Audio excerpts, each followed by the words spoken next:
जय जिनेन्द्र। जय आवाज आ जिनेन्द्र। रही? हाँ जी।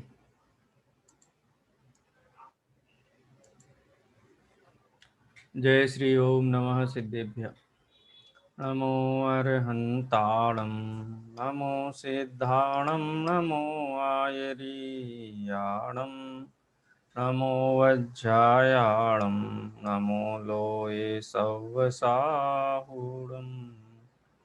वन्दितु सौवसिद्धे द्वमचलमणोवमं गदिं पत्ते वोचामि समय पाहुडमिणमोऽस्तु केवली भणिदम्। नमः समय साराय स्वानुभूत्या चकासते चित्स्वभावाय भावाय सर्वभावान्तरच्छिदे। समय सार परमागम गाथा की परमागम की गाथा 73 के ऊपर अपनी चर्चा चल रही है। गाथा पाठ करेंगे। अहमिको खलु शुद्धो णिममहोडाणदंसण समग्गो तम्मिठिदो तच्चित्तो सव्वे देखयं नेमि। आचार्य देव कहते हैं कि आश्रवों से जीव निवृत्त कब होता है, कब आश्रव क्षय को प्राप्त होते हैं, वो काल बतला रहे हैं। कब आश्रव क्षय को प्राप्त होते हैं कि जब मैं आत्मा स्वयं को एक शुद्ध निर्ममत्व और ज्ञान दर्शन से समग्र देखता हूँ, किसी पर पदार्थ के प्रति इष्ट बुद्धि नहीं होती है, उस समय आश्रव भाव की उत्पत्ति नहीं होती, आश्रवों से निवर्तन होता है। अब एक शुद्ध और निर्मम इन तीन विशेषणों की हमने चर्चा की थी, जिसमें एक प्रत्यक्ष अनादि निधन अखंड अनंत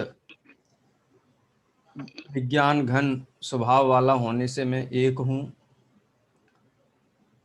एक माने सर्वोत्कृष्ट और समस्त कारक चक्र की प्रक्रिया से पार ऐसा त्रिकाली ध्रुव निष्क्रिय पदार्थ जो अनादिकाल से है, अनंत काल तक रहेगा, कभी बदला नहीं था, न वर्तमान में बदल रहा है और न भविष्य में बदलेगा। ऐसा पदार्थ मैं हूँ। बदलेगा माने न कम होगा न अधिक होगा, इसलिए उसमें कोई भी गुंजाइश है ही नहीं, इसलिए शुद्ध है और क्रोधादि भावों से एकदम भिन्न है। क्रोधादि भाव कैसे हैं? क्रोधादि भाव को आत्मा मानने से या क्रोधादि भाव का कर्ता आत्मा को मानने से अव्याप्ति होती है। क्यों अव्याप्ति होती है? क्योंकि समस्त आत्मा में क्रोधादि भाव उत्पन्न नहीं होते हैं, इसलिए क्रोधादि भावों का कर्ता कर्मपना आत्मा के साथ घटित नहीं होता है।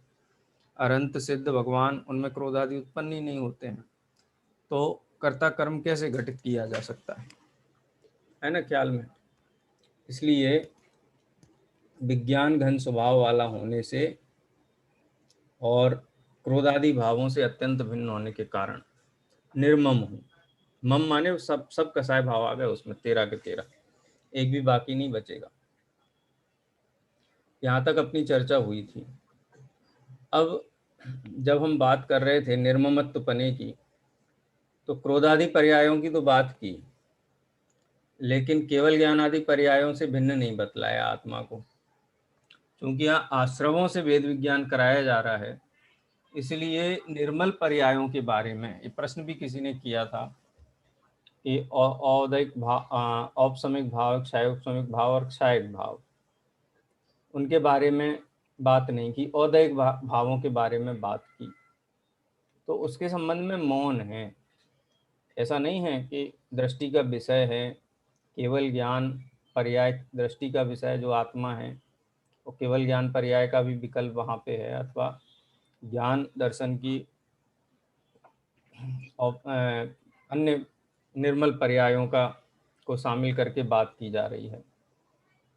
बस मौन है निर्ममत्व के बोल में। उसके संबंध में आगे चर्चा भी गुरुदेव श्री के प्रवचन के आधार पर भी यहाँ पर आएगी।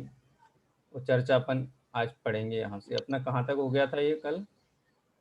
37 नंबर पृष्ठ तक हो गया था ना?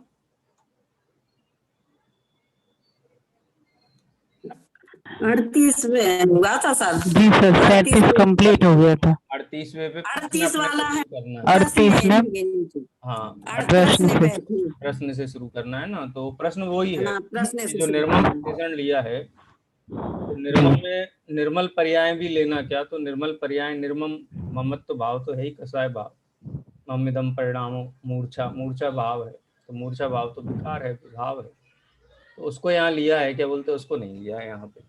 उसी के संबंध में आगे चर्चा प्रश्न उत्तर के माध्यम से अपन पढ़ेंगे, फिर उसके संबंध में एक एक करके एक एक बिंदु के ऊपर विशेष विश्लेषण देखेंगे। कौन पढ़ेगा?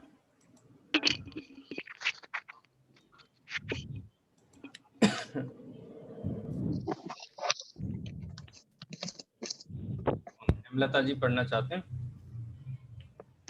जी सर। भैया जी, तो क्या दृष्टि का विषय भूत भगवान आत्मा निर्मल पर्यायों का स्वामी, कर्ता और भोक्ता है? क्या निर्मल पर्याय किसी भी रूप में दृष्टि के विषय में सम्मिलित हैं? यदि नहीं, तो फिर यहाँ उसे निर्मल पर्यायों का स्वामी और कर्ता भोक्ता क्यों बताया जा रहा है? उत्तर, यहाँ तो मात्र इतना ही कहा गया है कि यह भगवान आत्मा क्रोधादि भावों के स्वामी पने से परिणमित नहीं होता, इस कारण निर्मम है।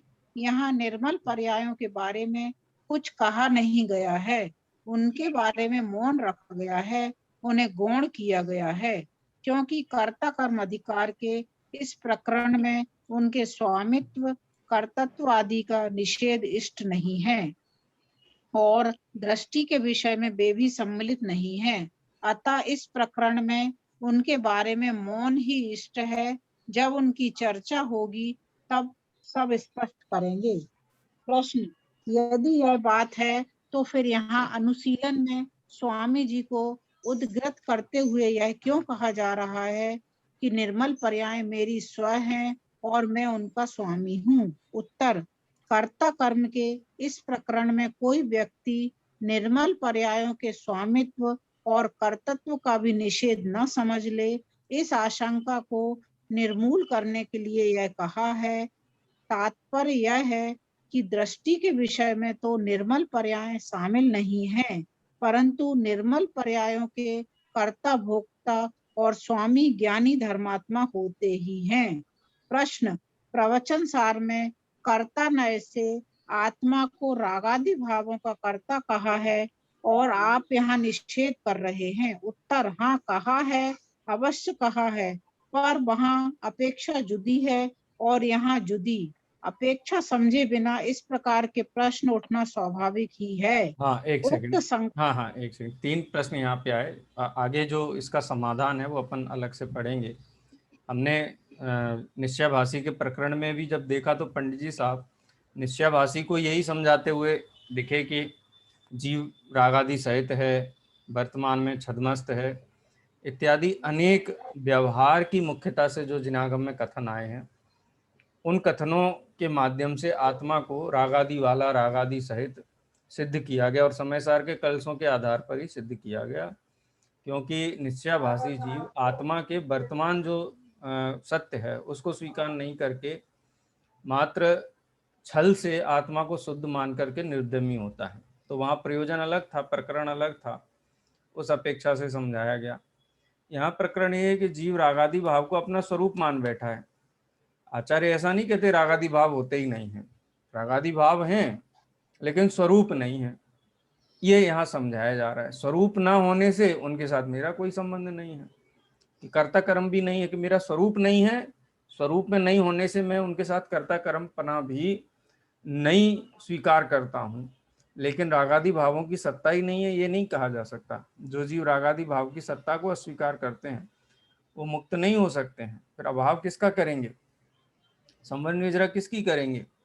तो स्वभाव में स्वीकार नहीं करना है, लेकिन वर्तमान का विकार है इतना तो स्वीकार करना ही है।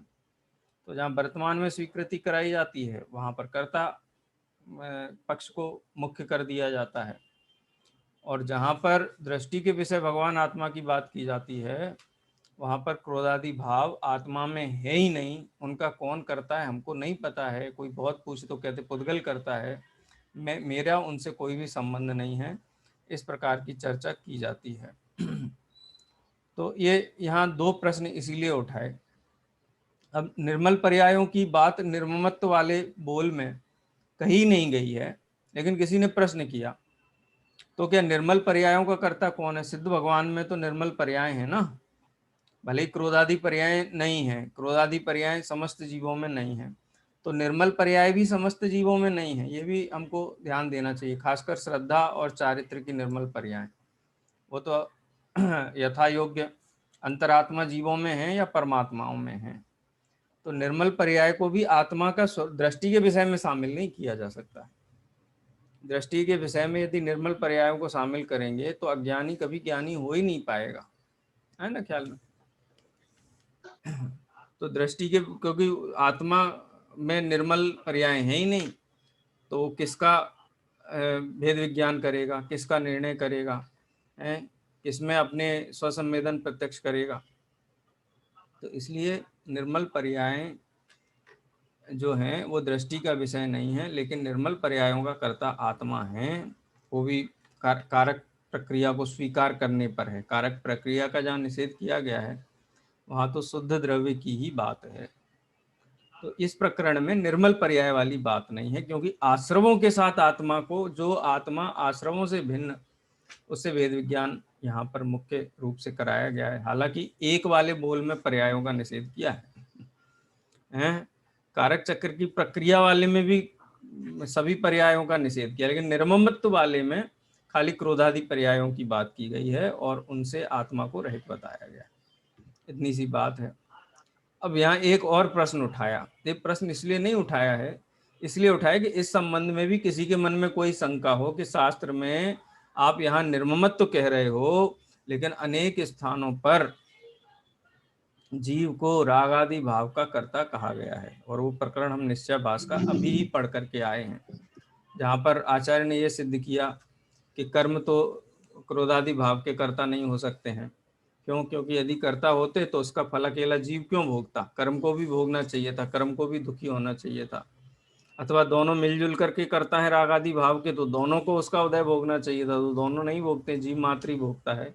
इसलिए राग आदि भाव जीव के ही है। तो जहाँ जैसी आवश्यकता होती है वहाँ उस प्रकार से कथन किया जाता है। ठीक है, जैसे कोई बालक है, वो गाने में बहुत होशियार है, वो बहुत अच्छा गाता है, तो जब म्यूजिक टीचर के पास उसको लेकर के जाते हैं ना पिताजी, उसके अभिभावक, तो कहते बहुत होशियार है मेरा बेटा, बहुत होशियार है, बहुत अच्छा गाता है, लेकिन पढ़ाई में जीरो है। स्कूल में लेके जाते कहते एकदम गधा है, इसको कुछ नहीं आता है। तो बेटा कहे कि अभी तो कह रहे थे होशियार है, अभी कह रहे हो गधा है। तो दोनों प्रकरण भिन्न हैं, दोनों जगह अपेक्षाएं भिन्न हैं। जब पढ़ाई की चर्चा होगी तो पढ़ाई में होशियारी देखी जाएगी, और जब खेलने में अथवा गाने में उसका प्रसंग होगा, अगर उसमें होशियार होगा तो उसमें होशियार कहा जाएगा। वाइस वर्षा भी हो सकता है, कोई पढ़ाई में बहुत होशियार हो और गाने बजाने का माने उसको कोई इंस्ट्रूमेंट बजाने का शौक हो, नहीं आता हो उसको बजाना, तो म्यूजिक टीचर के पास जाके कहेंगे इसको कुछ नहीं आता है। अब वो कहेगा मेरे तो मैथ्स में से 100 में से 100 मार्क्स आए, आप कहते कुछ नहीं आता है। तो बोलते मैथ्स की बात नहीं है ना, यहाँ तो संगीत की बात है। तो ऐसे प्रकरण के अनुसार कथन शास्त्रों में किए गए हैं, क्योंकि जिस संबंध में जीव की कमजोरी है, जिस संबंध में जीव की भ्रांति है, अज्ञान है, तत्संबंधी अज्ञान को दूर करने के लिए अपेक्षा सहित कथन किए जाते हैं। ठीक है, अब स्वामी जी का स्पष्टीकरण भी इस संबंध में अपन पढ़ते हैं। हाँ जी पढ़िए, अभी कौन पढ़ेगा? हाँ हाँ, अलका जी पढ़िए, आप पढ़िए। जी सर। उक्त शंका का समाधान स्वामी जी इस प्रकार करते हैं। प्रवचन सार में 47 नयों के प्रकरण में आया है कि कर्ता नय से जिस प्रकार रंग रेज रंग का करता है, उसी प्रकार ज्ञानी को वर्तमान में जितना राग का परिणमन है उसका वह करता है। परंतु उक्त कथन तो ज्ञानी के जो राग रूप परिणमन है उसकी अपेक्षा से है। और यहाँ यह कहा जा रहा है कि ज्ञानी उक्त राग का स्वामी पने कर्ता बनता नहीं है। यह राग मेरा कर्तव्य है, करने योग्य है, इस प्रकार की मान्यता पूर्वक ज्ञानी के उसका स्वामित्व नहीं है। अनंत अनंत निर्मल गुणों का जो खजाना है उस भगवान आत्मा के सन्मुख उपयोग के ढलते ही राग का स्वामीपना सहज ही छूट जाता है। यही वास्तविक धर्म है। गणधर देव के भी जो राग रूप परिणमन है वे भी इसे जानते तो हैं, परंतु इसके स्वामी पने परिणमित नहीं होते, क्योंकि जब तक पूर्ण वीतरागता ना हो तब तक धर्मात्माओं को भी व्यवहार के विकल्प आते तो अवश्य हैं, परंतु वे धर्मात्मा वे विकल्प मेरे कर्तव्य हैं, करने योग्य हैं, ऐसा मानकर उनके स्वामी बने परिणमित नहीं होते। अब यहाँ एक प्रश्न उपस्थित होता है कि जब यह भगवान आत्मा उन अनेक प्रकार के क्रोधादि भावों का, विकारी भावों का स्वामी नहीं है, तो फिर उसका स्वामी कौन है? हाँ, अच्छा, ये जो प्रश्न उठा, हाँ, ये जो प्रश्न उठा, ये प्रश्न जो ज्ञानी का राग है उसका जो स्पष्टीकरण आया वहीं से उठा। किसी ने पूछा कि कार्य हुआ है तो कोई ना कोई उसका कर्ता होना चाहिए ना, जो भी कार्य रूप हैं उनका कोई ना कोई कर्ता अवश्य होता है। तो रागादि भाव भी तो उत्पन्न हो रहे हैं, ज्ञानी को उत्पन्न हो रहे हैं, तो उसका कर्ता किसी ना किसी को तो कहोगे। तो कहते हैं कि जितने अंश में राग है उतने अंश में ज्ञानी जीव उनका कर्ता है। कर्ता है माने उसको उत्पन्न होने से, उसको कर्ता नहीं से कर्ता कहा जाता है। लेकिन उन रागादि भावों के प्रति उसकी दृष्टि कैसी है? उन रागादि भावों को मेरे हैं ही नहीं, मेरा मतलब किसी भी अपेक्षा से मुझ में नहीं है, निरपेक्ष उनसे रहित नहीं मानता है अपने आप को। अगर निरपेक्ष रहित माने तो फिर वेद विज्ञान का पुरुषार्थ नहीं करे, आत्मानुभूति का पुरुषार्थ नहीं करे। यानी ज्ञानी जीव होते हुए रागादि भाव को ये तो जानता है, उसमें हो रहे हैं ये भी जानता है, वो दुख रूप है ये भी जानता है, और उनके अभाव के लिए एकाग्रता का पुरुषार्थ करता है। एकाग्रता का रहने के लिए जो उपदेश शास्त्रों में दिया गया है आचार्य कुंद आदि देव आचार्यों के द्वारा, तो इसीलिए दिया गया है ना कि जो कमजोरी है उसको दूर करना है। लेकिन ये मेरा अंश नहीं है। कौन सा अंश? त्रैकालिक अंश नहीं है, ये मेरे भाव नहीं है, ये विभाव है, इतना पहचानता है। तो स्वामी पने होकर के करता नहीं है, लेकिन चूंकि वो उत्पन्न हो रहे हैं तो ज्ञानी जीव जितने अंशों में रागादि भाव उत्पन्न होते हैं उनका कर्तापना उसको कर्ता नहीं से कहा गया है। लेकिन ये मेरा अंश है इस प्रकार से स्वीकार उसको नहीं करता है। जैसे डॉक्टर के यहाँ गए और वहाँ डॉक्टर के यहाँ लंबी लाइन लगी हुई है, बहुत सारे मरीज बैठे हुए हैं, बहुत सारे मरीज के साथ गए हुए लोग भी बैठे हुए हैं। तो डॉक्टर जब पूछता है बुखार किसको आया है, तो जिसको बुखार आया है उसको इलाज कराना है और डॉक्टर को जाके मिलना है भीड़ में, तो तुरंत बोलता है ना मुझे बुखार आया है।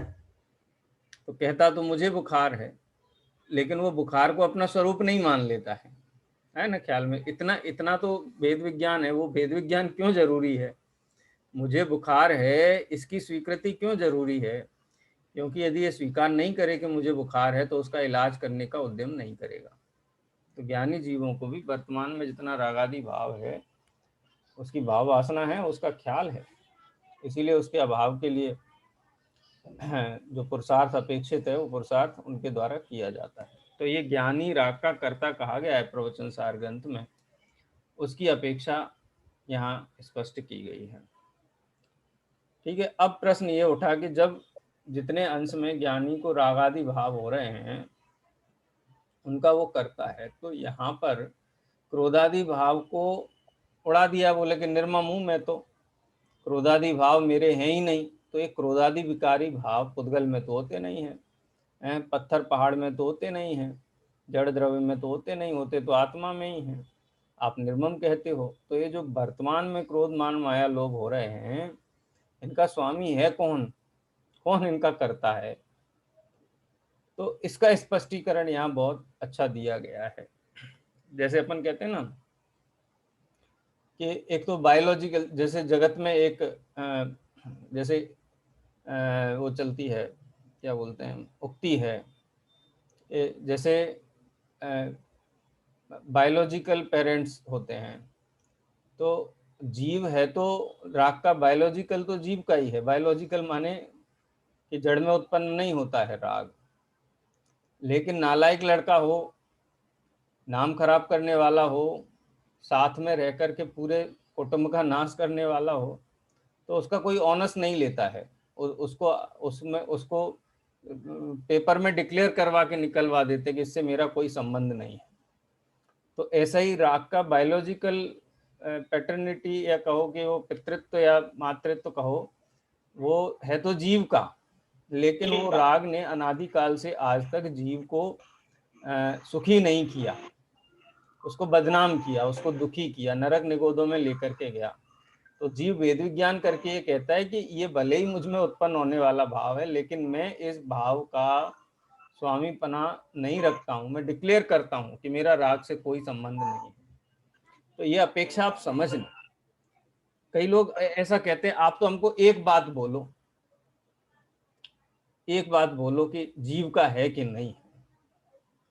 तो एक बात जगत में कहीं बोली ही नहीं जा सकती है। ये दुनिया है, यहाँ दो नयों से ही बात होती है, एक नए से बात हो ही नहीं सकती है। जहाँ जो अपेक्षा, जो प्रसंग होगा उसी अपेक्षा से बात होगी। है, एक आदमी ने बोला एक लड़के को, जा अपने पिताजी को बुला ला, तो दौड़ के गया और बुला लाया। तो आया व्यक्ति, बाजू में बैठा हुआ व्यक्ति देख रहा था कि इसने एक लड़के को बोला था, और वो व्यक्ति को बुला के लाया। थोड़ी देर बाद वो दूसरे लड़के को बोला कि जा जरा तेरे मामा को बुला के लाना। तो लड़का दौड़ के गया और बुला लाया उसी आदमी को। बाजू में बैठा वाला बोलता है कि तू तो ये बता कि मामा है कि पिता है, हमको तो एक बात बोलो, दो बात मत बोलो। तो एक बात कही जा सकती है क्या? जहाँ ज्યાં જ્યાં જે જે યોગ્ય છે તहाँ समझबू ते, ત્યાં ત્યાં ते आचरे आत्मार्थी जन ये। जिनको अपने आत्मा का हित करना है उनको इस नए की भाषा को समझना ही पड़ेगा। राग मेरे हैं भी और मेरे नहीं भी हैं। वहाँ क्या अपेक्षा है वो भी सम्यक ज्ञान है। कर्ता नए से कहा ना, तो नए तो सम्यक ज्ञान का अंश है।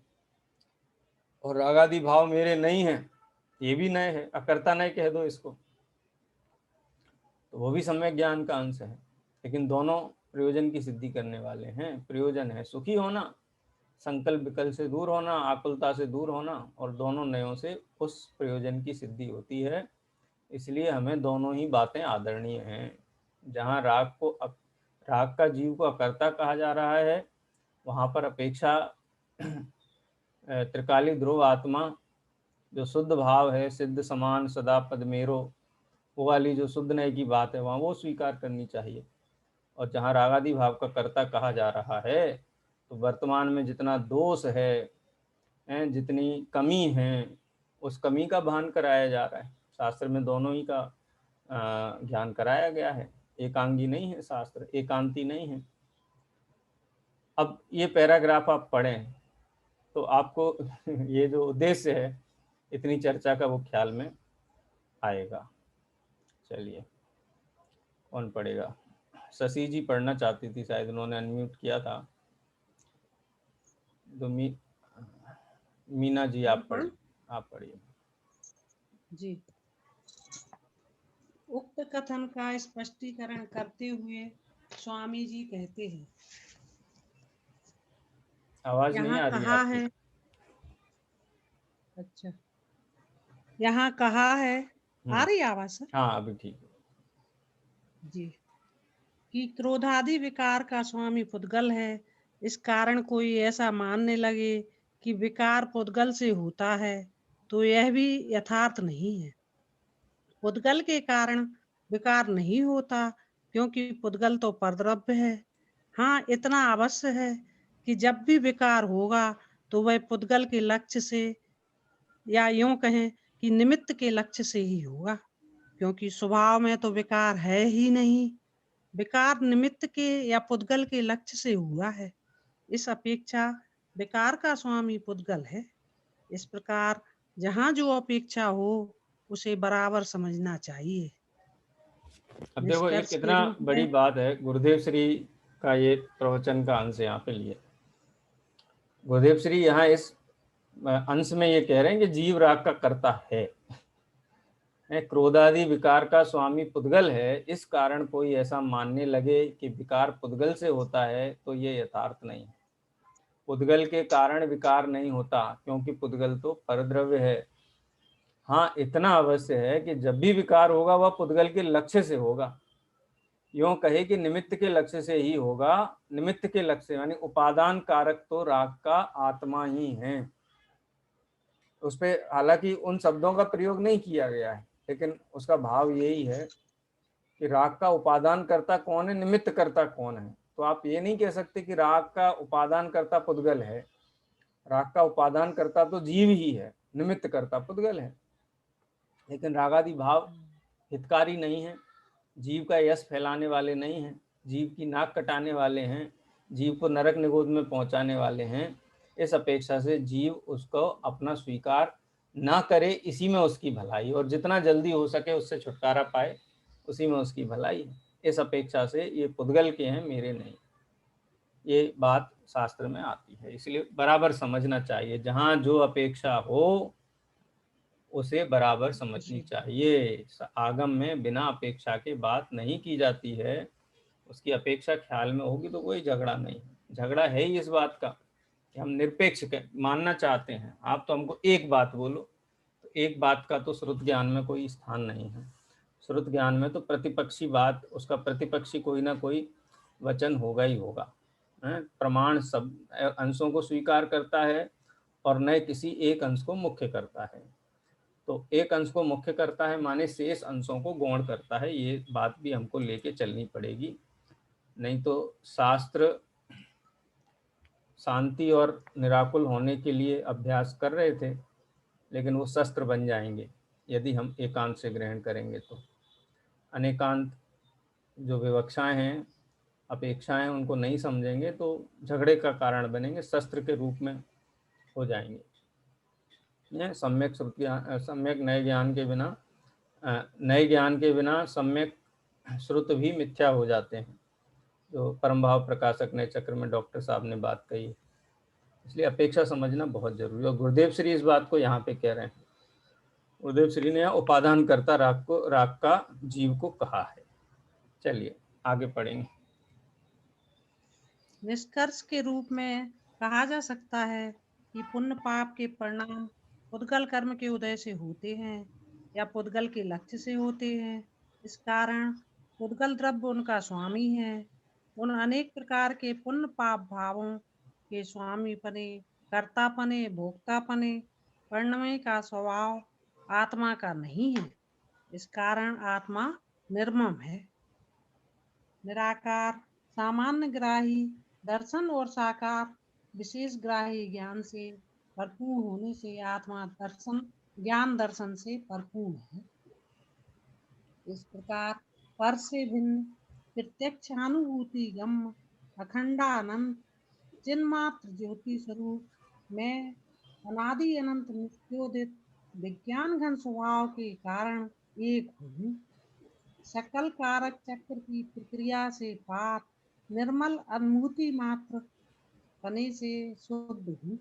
पुण्य पाप के विकारी भावों के स्वामी पने से परिणमित नहीं होने से निर्मम हूँ और सामान्य विशेषात्मक स्वभाव वाला होने से ज्ञान दर्शन स्वामी स्वभावी हूँ तथा आकाश आदि पदार्थों की भांति एक वस्तु विशेष हूँ।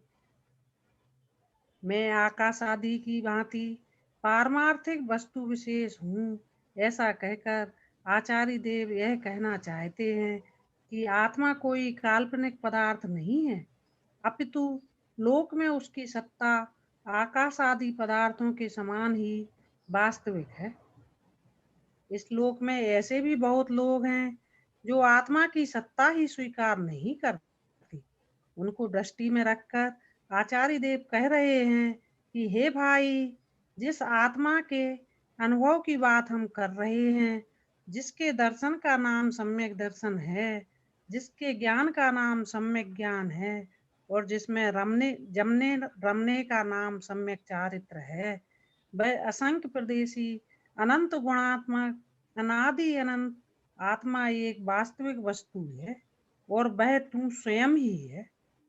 इस प्रकार गाथा की पहली पंक्ति में आत्मा का पारमार्थिक स्वरूप स्पष्ट कर अब दूसरी पंक्ति में आचार्य देव कहते हैं कि उक्त आत्मा में स्थित होना और लीन होना ही अज्ञान जन समस्त आश्रमों के क्षय का एकमात्र उपाय है।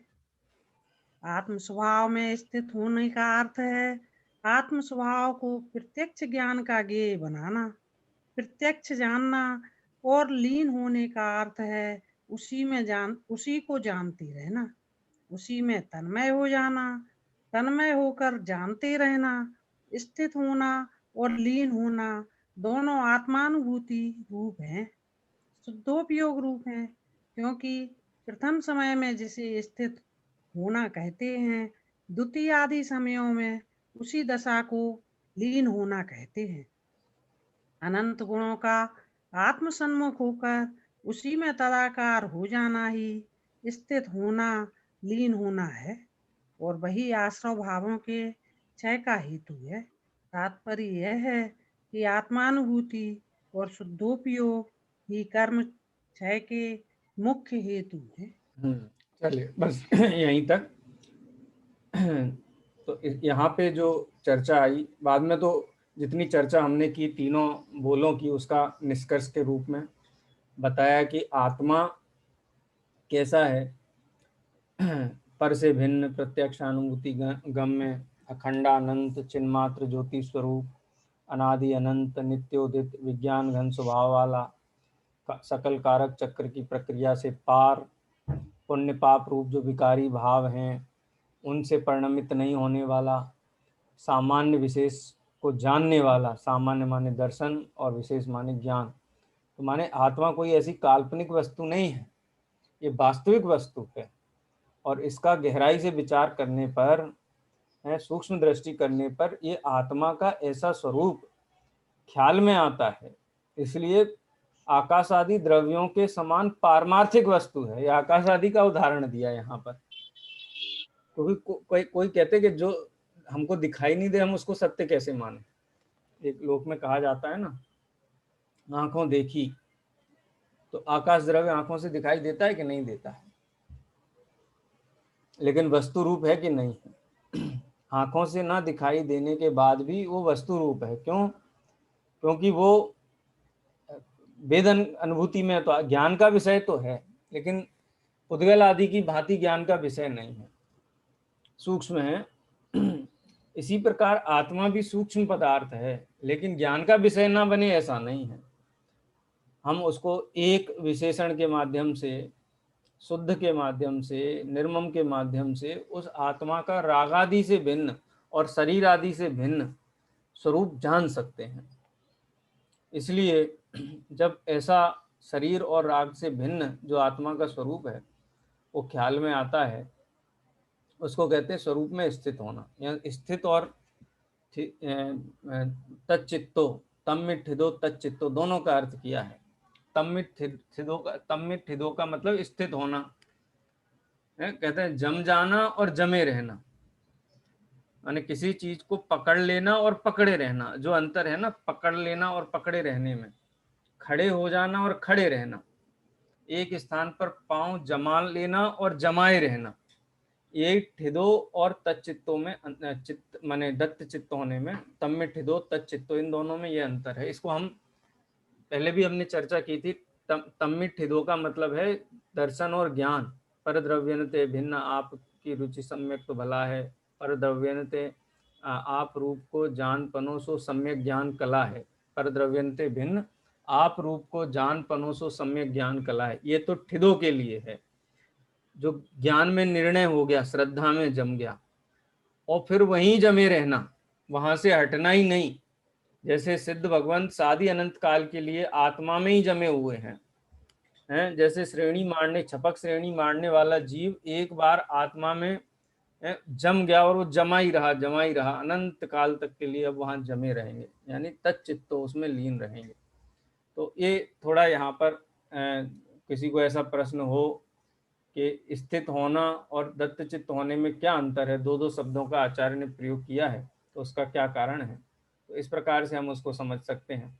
जानना इसका नाम है ठिदो, और जानते रहना इसका नाम है तच्चित्तो। श्रद्धा, ज्ञान और चारित्र, इस प्रकार से भी हम इसको समझ सकते हैं, कह सकते हैं। ठीक है, यहाँ तक ये जो अपनी चर्चा हुई है। अब इसके संबंध में और कुछ 2-3 बातें हैं, उनकी चर्चा आगे होगी।